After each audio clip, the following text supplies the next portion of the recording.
Hello dear student, मैं रमन प्रकाश सिंह स्वागत करता हूं आप सभी का आपके अपने चैनल डीबीसी क्लासेज में। आज हम डिस्कस करने वाले हैं एक्सरसाइज 6.3 का क्वेश्चन नंबर 15। तो क्वेश्चन नंबर 14 तक हम लोग डिस्कस कर चुके हैं। तो चलिए देखते हैं क्वेश्चन नंबर 15 क्या है। क्वेश्चन नंबर 15 पढ़ा जाए एक बार। लंबाई 6 मीटर वाले एक ऊर्ध्वाधर स्तंभ की भूमि पर छाया की लंबाई 4 मीटर है, जबकि उसी समय एक मीनार की छाया की लंबाई 28 मीटर है। मीनार की ऊंचाई ज्ञात कीजिए। तो चलिए ज्ञात करते हैं। ये दो फिगर रहा आपके सामने।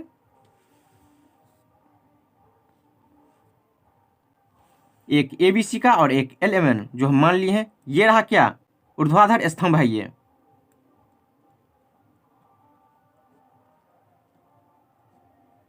और ये मीनार है। अब देखिए ये फिगर को, ये ऊर्ध्वाधर स्तंभ है, ये मीनार है।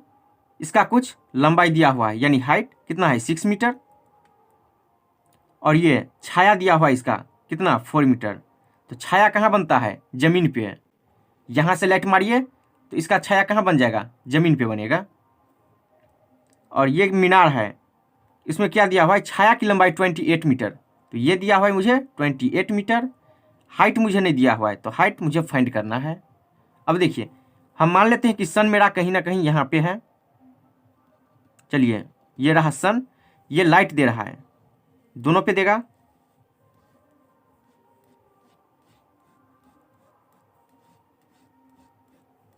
चलिए यहाँ पे लाइट दिया इसको। अब यहाँ से जो लाइट गया तो इस पे पड़ा सबसे पहले। तो जैसे ही लाइट यहाँ गया तो क्या होगा, उसका साइडो ऐसे बन जाता है, यहाँ पे डायरेक्ट जमीन पे बना।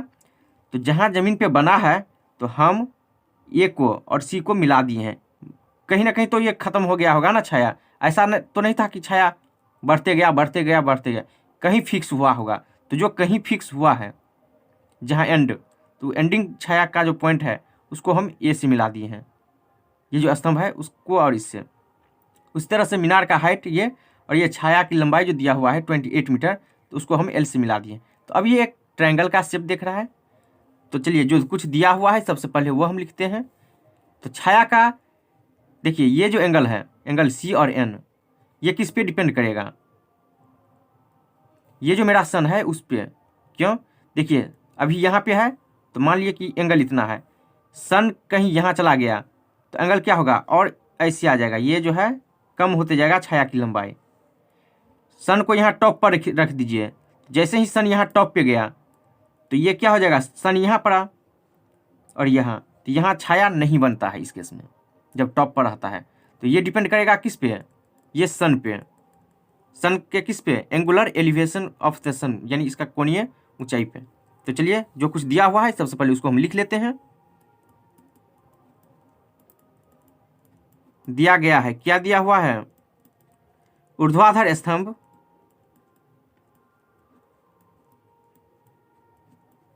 की जमीन से ऊंचाई 6 मीटर तथा छाया की लंबाई कितना 4 मीटर, और एक मीनार की छाया की लंबाई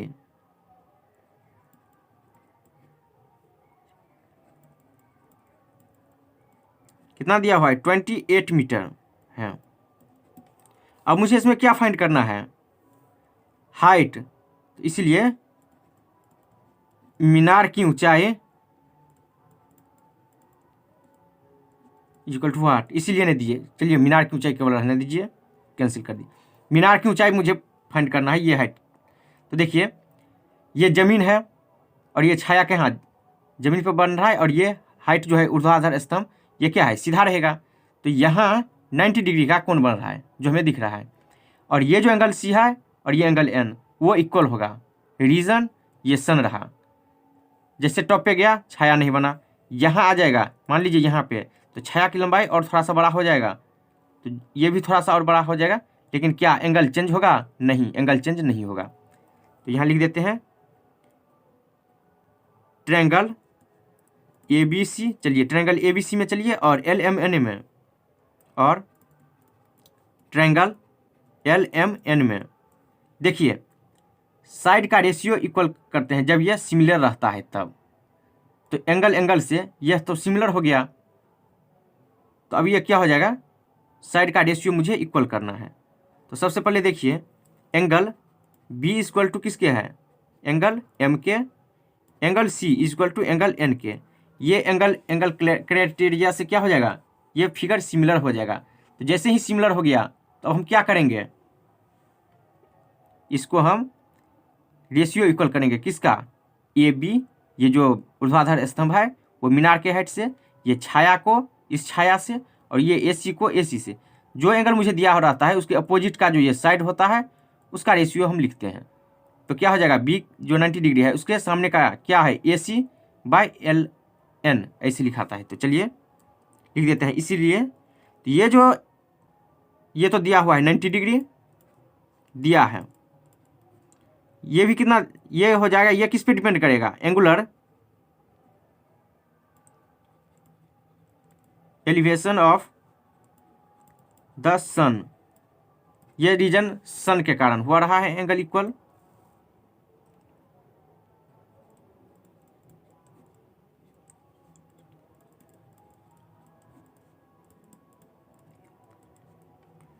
अब इसीलिए ये एक क्राइटेरिया से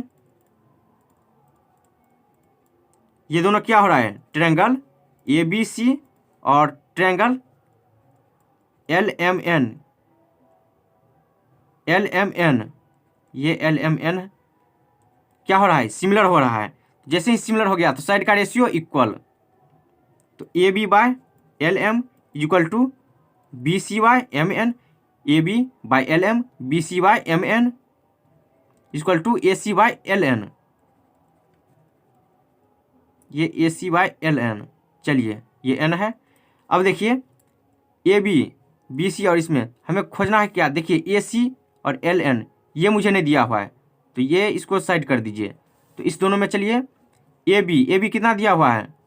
6 बाय एल एम। ये एल एम कितना है? कुछ नहीं, फाइंड करना है। ये इसको एच लिख दिए हैं। बी सी कितना है? 4, और ये 28। क्रॉस मल्टीप्लीकेशन कर दीजिए तो एच 4H इक्वल टू कितना हो जाएगा? 6 into 28। H equal to 6 into 28 by 4। 7 times में cancel. H equal to 42 metre. ये हो गया, ये 42 हो गया। तो चलिए ये क्वेश्चन सॉल्व हो गया। देख लीजिए एक बार इसको। चलते हैं क्वेश्चन नंबर 16 पे। क्वेश्चन नंबर 16 देखिए। क्वेश्चन नंबर 16 ये रहा आपके सामने।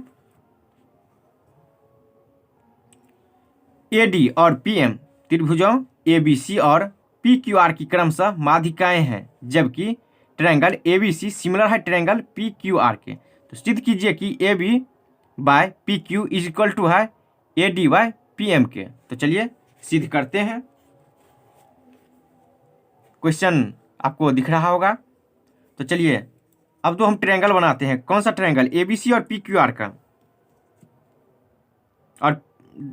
और क्वेश्चन में तो हम फिगर पहले से बना दिए थे, लेकिन चलिए इसमें बना देते हैं सामने में आपके।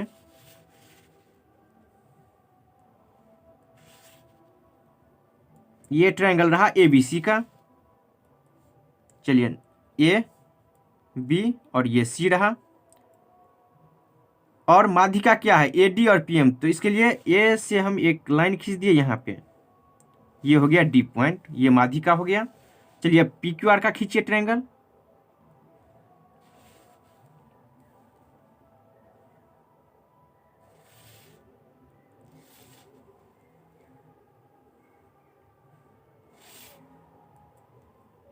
ये रहा पी क्यू आर, और इसका माध्यिका क्या है? P M. ये रहा पॉइंट पी एम।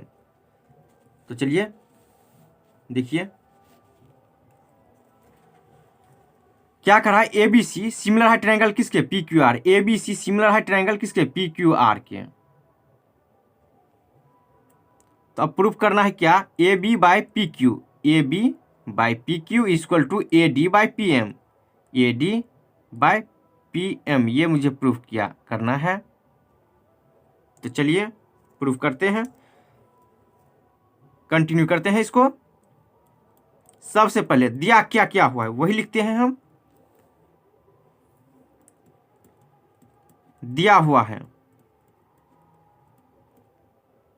क्या दिया हुआ है, दो ट्रायंगल ए बी सी तथा ट्रायंगल पी क्यू आर दिया है। ट्रायंगल ए बी सी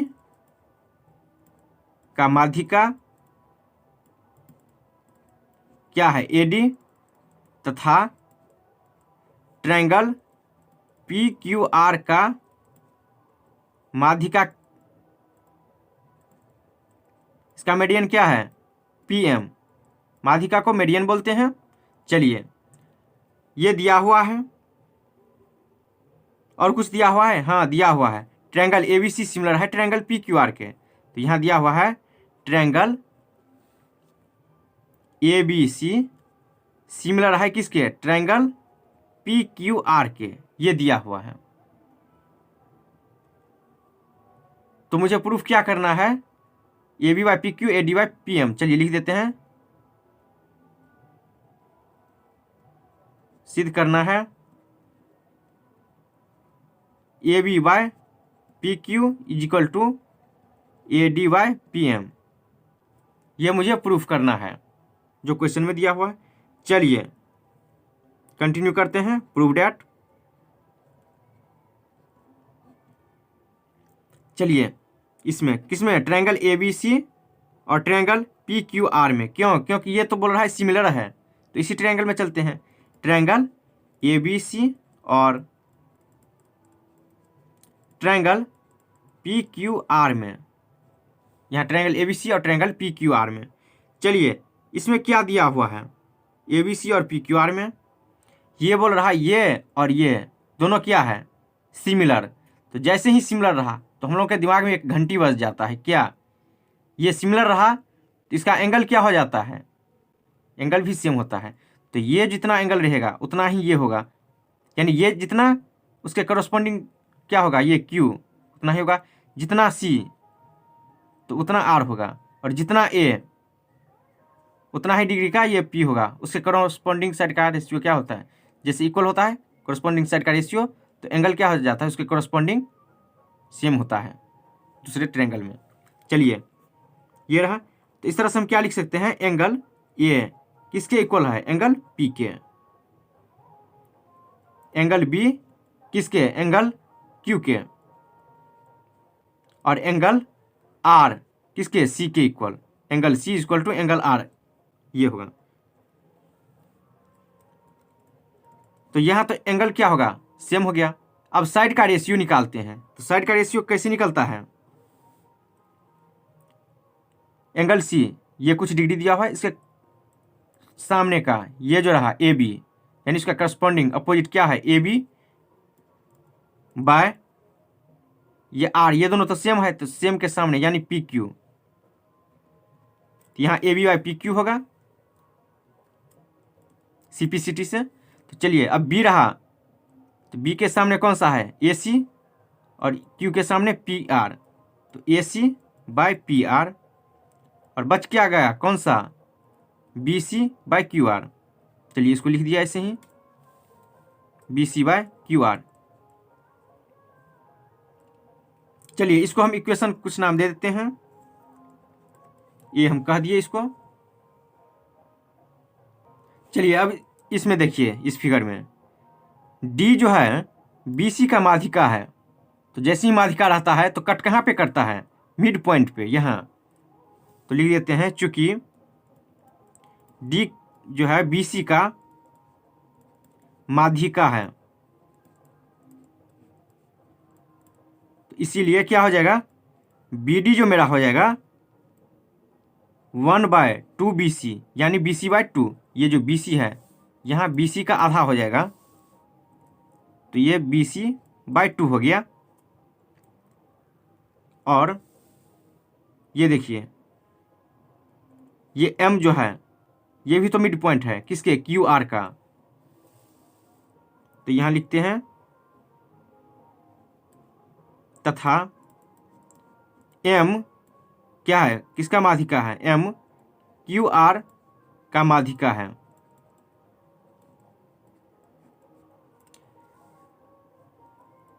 इसीलिए क्यू एम क्या हो जाएगा, यहां से देख लीजिए क्यू एम क्या हो जाएगा, Q R by two, Q R by two.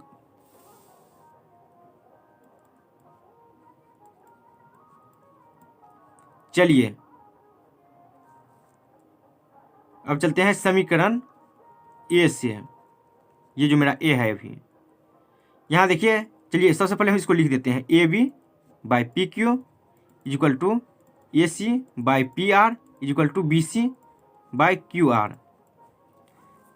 अब देखिए ये रहा मेरा इक्वेशन। अब जो है बी सी, ये मेरा क्या है बी डी, तो इसको जो है बी सी के स्थान पे हम क्या लिख सकते हैं, टू बी डी। इसको क्रॉस मल्टीप्लिकेशन कर दिए, या हम लिख देते हैं two B D is equal to B C, या टू क्यू एम, इसको मल्टीप्लाई कर दीजिए उधर, two Q M is equal to Q R. तो चलिए इसको हम लिखते हैं A B by P Q is equal to B C by Q R is equal to A C by P R. इसको हम साइड कर दिए हैं, क्यों, क्योंकि देखिए मुझे प्रूफ क्या करना है, A B by P Q A D by P M, A B by क्या है ए डी, यहाँ A B by P Q, A B by P Q equal to A D by P M, A D by P M. तो ये तो दो मुझे दिया हुआ है, तो किसी तरह से ये आ जाए तो काम बन जाएगा। तो चलिए देखते हैं, ये मुझे प्रूफ करना है। तो इसमें कहीं पे ए सी बाय पी आर का जिक्र नहीं है, क्योंकि ये मुझे कहीं ना कहीं ये ट्रायंगल मुझे प्रूफ करना है, ये रेशियो मुझे प्रूफ करना है। तो हम इस ट्रायंगल में चर्चा करेंगे, दूसरे में नहीं। तो चलिए इसको हम साइड कर दिए हैं। तो इसको A B by P Q equal to B C by Q R, B C के स्थान पे हम क्या लिख सकते हैं, यहाँ से टू बी डी, इसको अगर हम बी बोल दें और इसको सी, तो यहाँ लिख देते हैं फ्रॉम बी एंड सी से, या एक ही बात बी और सी से। चलिए क्या हो जाएगा, A B by P Q B C by Q R, B C के स्थान पे टू बी डी और यहाँ क्यू आर के स्थान पे two Q M, two two cancel हो गया। तो यहाँ से क्या बच गया, A B by P Q equal to B D by Q M, ये आ गया। चलिए कंटिन्यू करते हैं अगला पेपर पे।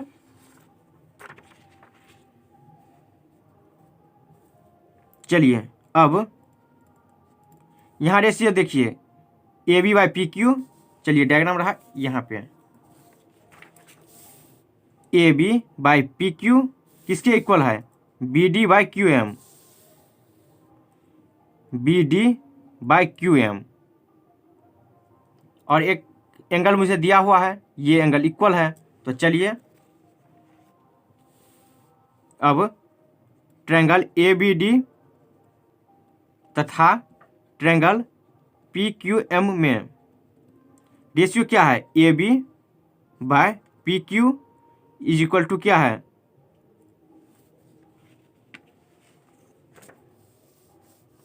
A B by P Q equal to B D by Q M, ये दिया हुआ है। यहाँ देखिए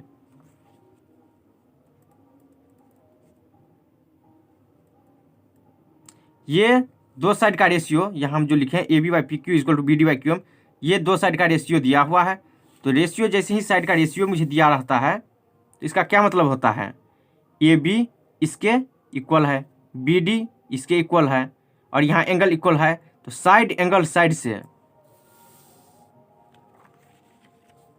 angle B equal to angle Q, ये दिया हुआ है। तो इसीलिए साइड एंगल साइड क्राइटेरिया से क्या हो जाएगा, triangle A B D similar हो जाएगा किसके, ट्रायंगल पी क्यू एम के।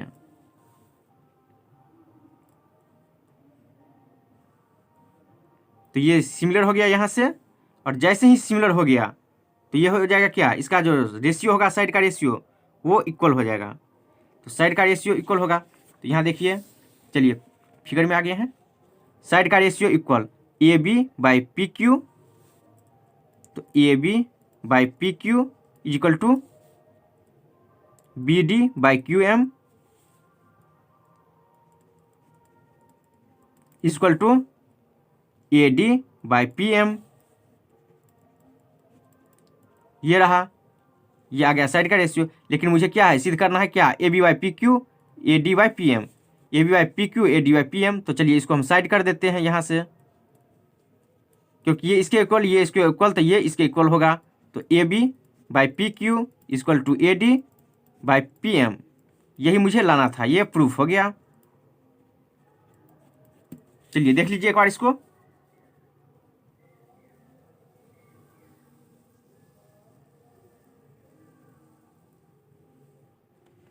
तो क्वेश्चन नंबर 16 कंप्लीट हो गया, और यही था इस एक्सरसाइज का आखिरी क्वेश्चन। तो दोस्तों कैसा लगा आज का क्लास, अच्छा लगा होगा तो लाइक शेयर कमेंट और सब्सक्राइब जरूर कीजिए। अगर आप नए स्टूडेंट हैं तो सब्सक्राइब जरूर कीजिए, ताकि हम जो वीडियो अपलोड करेंगे उसका नोटिफिकेशन आप तक पहुंच जाए।